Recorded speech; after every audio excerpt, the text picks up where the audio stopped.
Well, hello, my name is Katie Evans. I am Connections Pastor at Trinity.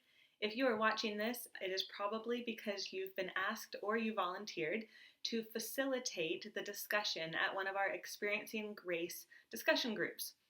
I am firmly convinced, I'm convinced of a lot of things, but I'm firmly convinced of two things as it relates to your role. One is that circles are better than rows, and that it is circles in which the Holy Spirit can actually move and transform people's lives. And so you will hold a privileged spot as you help to facilitate the discussion that will be happening. And the second conviction I have is that leaders are learners. And so just because you have agreed to facilitate, it doesn't mean that you have to have all of the answers or that we're expecting you to have all of the answers.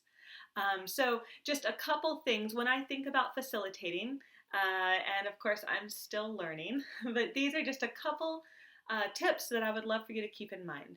Number one, we just said you do not need to have all of the answers. It's okay for you to say to the group, what does everyone else think? Let's turn this question around and see if anyone else has had an experience or that you could take this, someone else could take the question. It's also totally fine to say, you know what, that's a great question. I need to do a little more research or talk to somebody, and I'm going to come back next week and we'll discuss again. So you do not need to have all of the answers. You just need to help move the conversation along.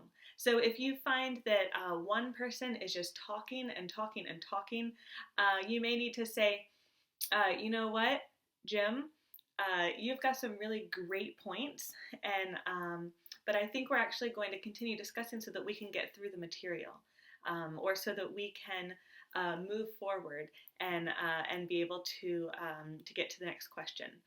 So your job is to kind of help move the discussion along, move the conversation along. You might want to invite people who haven't shared. You know, does anyone else have anything that they might like to add? I've always found that for the facilitator, silence is really hard. But sometimes it takes letting a question fall until, for someone, an introvert like myself, to have space between the end of the question mark and someone else answering to be able to step into that. And so silence may feel really hard for you, and that's okay. Just take a couple beats, take a breath, and you don't have to begin with the answer. Let someone else speak first. Make sure to honor the time. People have signed up for a group, and as you know, we're all super busy. Not saying that that's right or wrong, but if you have agreed as a group to end at 9 o'clock, please be prompt so that folks who need to get home for babysitters or need to get home for whatever reason are able to be finished and feel okay with leaving. So keep an eye on the time and honor the time that people have committed to be there. And then finally, make sure that people leave feeling cared for. So this is the time when you want to work on practicing asking good questions, remembering people's names, praying for people if it's appropriate, maybe connecting with them after the group if appropriate. If you really feel like you connected or you clicked with someone, feel free to send them a text or an email or give them a call. But make sure that people leave your group knowing that someone at Trinity knows their name, is getting to know their story, and cares for them with the love of God.